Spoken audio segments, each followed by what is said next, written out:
Hello students, I am Roshan, your English teacher. Today we will start Unit 2. Before starting the lesson, here are some pictures. Look at them and think about what are they doing. Yes, they are talking to each other just like a human being. Students, आपने to pictures में two birds देखा जो एक दूसरे से बातें कर रहे हैं. ये बिल्कुल मनुष्य की तरह बातें करते हैं. क्या आपने कभी गेस किया है कि आप अपने कोर्टयार्ड में कुछ ग्रेन्स डालते हैं तभी कहीं से एक चिड़िया आती है और उस ग्रेन्स को खाने लगती है, लेकिन कुछ ही मिनट के बाद बहुत सारी चिड़िया वहाँ पे आ जाती हैं. ऐसा क्यों होता है?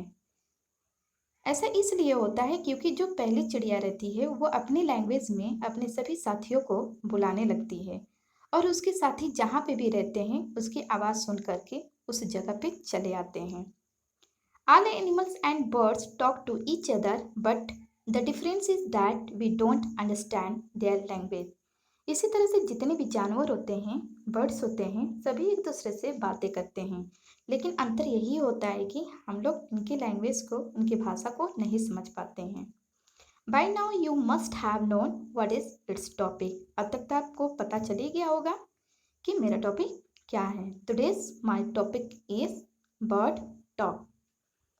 There are lots of ways in which birds communicate with each other.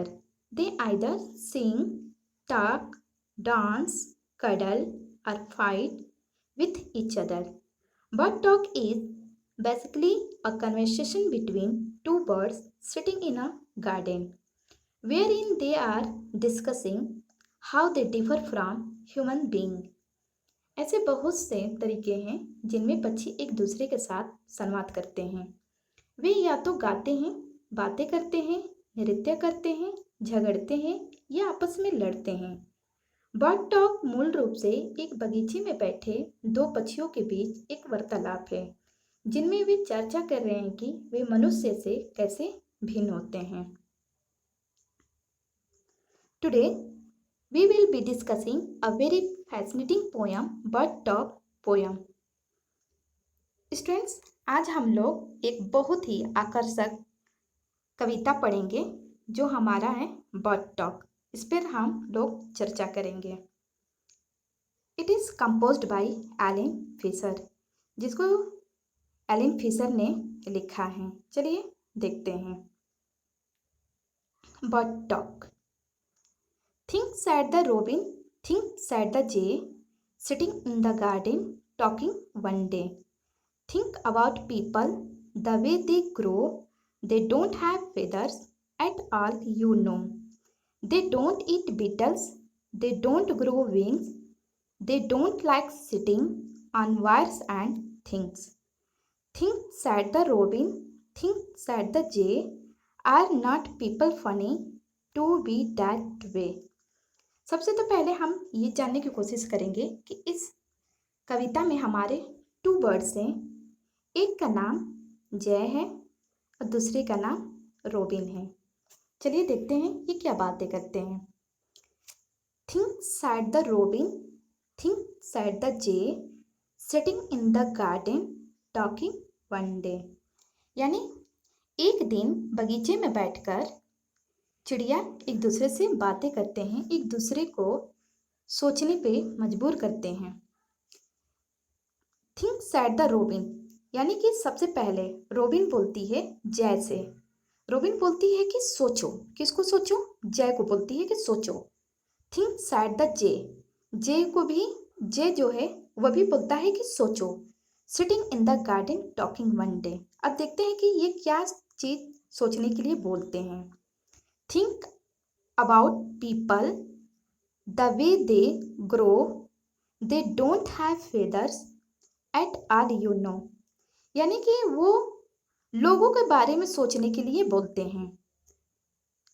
वो ये भी बोलते हैं कि वे कैसे बड़े होते हैं.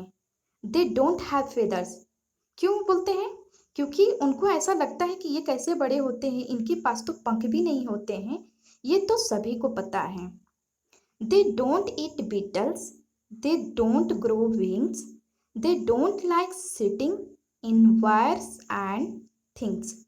यानी कि वो यह भी बोलते हैं कि वो तो कीड़े मकोड़े भी नहीं खाते हैं, उनके पास पंख भी नहीं होते, और वो किसी भी तार पर, जैसे कि आपने कभी देखा होगा ना, वो पतले पतले वायर्स जो रहता है उस पर बिल्कुल अच्छे से उस पर बैठ जाते हैं, और वो किसी भी वस्तु पे भी बैठ जाते हैं। तो वो यही सोचते हैं कि मनुष्य तो कभी कीड़े मकोड़े भी नहीं खा सकता, उसके पास पंख भी नहीं होते हैं, और ना ही वो कभी तार पे बैठ सकता है, और ना ही कभी वो वस्तु पे बैठ सकता है।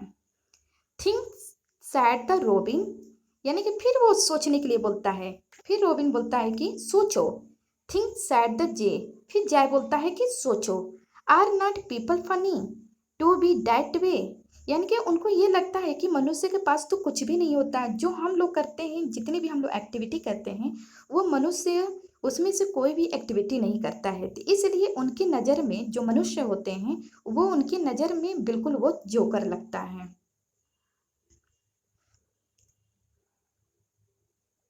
Having said that, they feel that they enjoy more freedom than human being, as they can fly away with their wings to any place they want to. ऐसे कहने के बाद उन्हें लगता है कि वे मनुष्य की तुलना में अधिक स्वतंत्रता का आनंद लेते हैं, क्योंकि वे अपने पंखों के साथ किसी भी स्थान पर उड़ सकते हैं जैसे वो चाहते हैं।